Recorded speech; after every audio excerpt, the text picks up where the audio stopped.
Okay, well, the basket is actually in good condition. It's pretty kind of rough markings, but the good thing is, see, those are what I was talking about. Of course, this isn't notched. It looks like it, but it's actually smooth to the touch.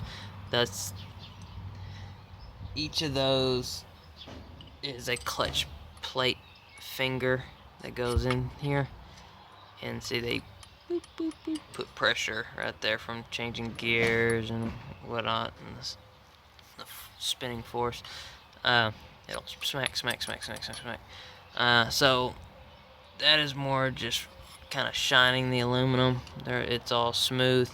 Notching would actually, I mean, you would bump, bump, bump, bump. So that's the good thing. Everything looks pretty damn clean for it. This is probably, I'm gonna guess, with this having, of course, I don't know the actual mileage. There's the mileage that when I got it and titled it, and then I was going to start it one day and the battery just was dead. I don't know if it had a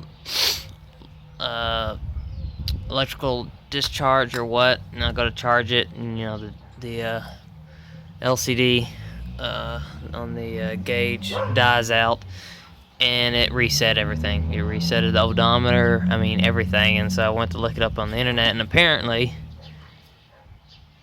there's a ROM chip for the say the mileage on it and your trip meter, but apparently there is a bad, I guess the circuit board, if you do a full discharge, it'll drain the ROM chip. So yeah. So now I really don't know the mileage. So who knows if it's done it before. So yeah. So whoop-de-doo. But she runs fine. She's just ugly on the outside. So that's the main thing. So like I said, this is all nice and smooth.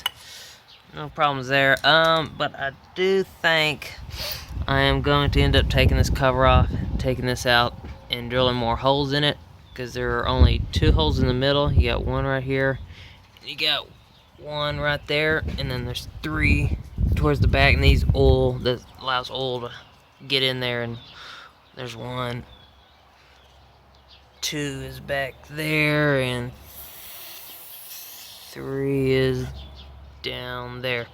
That allows oil to get in and oil the clutch plates and the steel rings. But I noticed that a lot of these, this is the very first one, and it's different from the other ones. You'll see why. See how you get each little clutch material groove. This one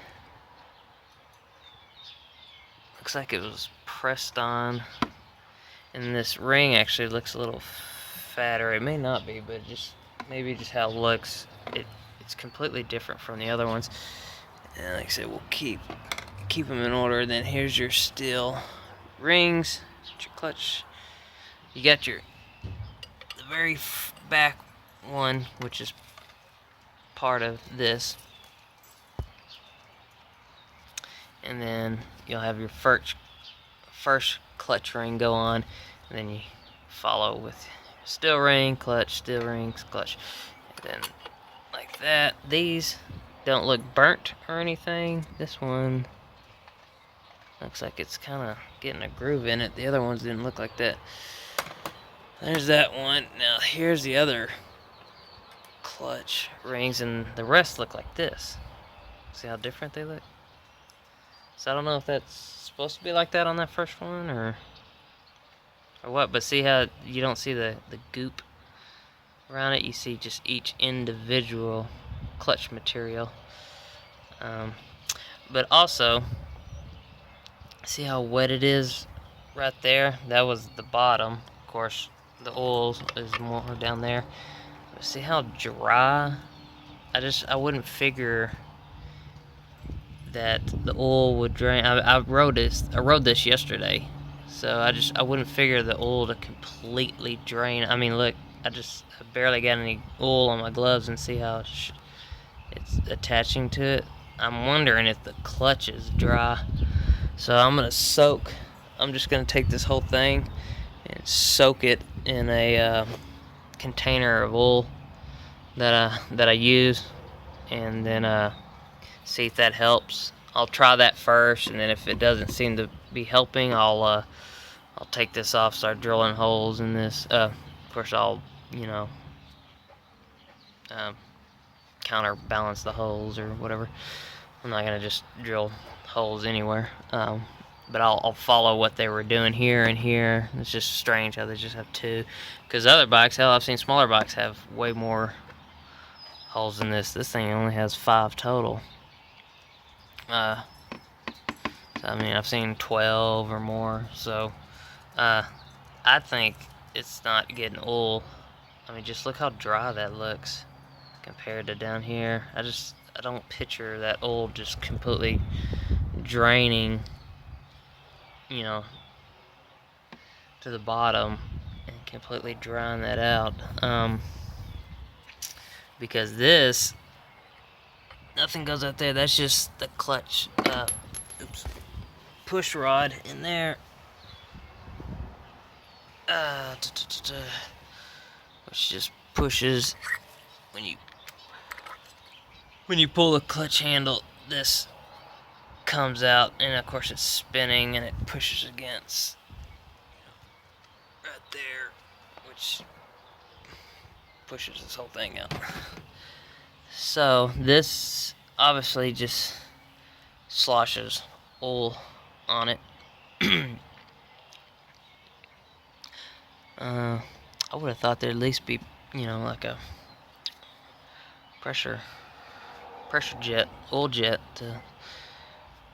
somewhere to spray oil on it. But this is my first time messing with a clutch on a bike. I've pretty much farted with everything on a motorcycle except the clutch. I've never had to do it because I take care of my stuff. So I don't know. This is the first time I'm seeing it. I mean, I've seen tons of videos. I know all about them.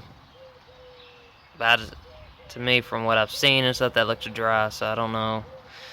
It may not be getting oil, a lot of oil to the clutch. And they were, of course, they were kind of stuck because there is, see, that's the thing. The steel rings look like they have more oil on them.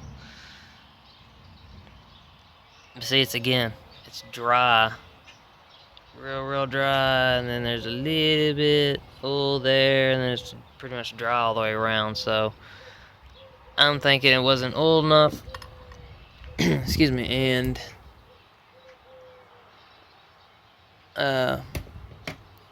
so I'll just soak it, and then go from there. Try it again. See what she does.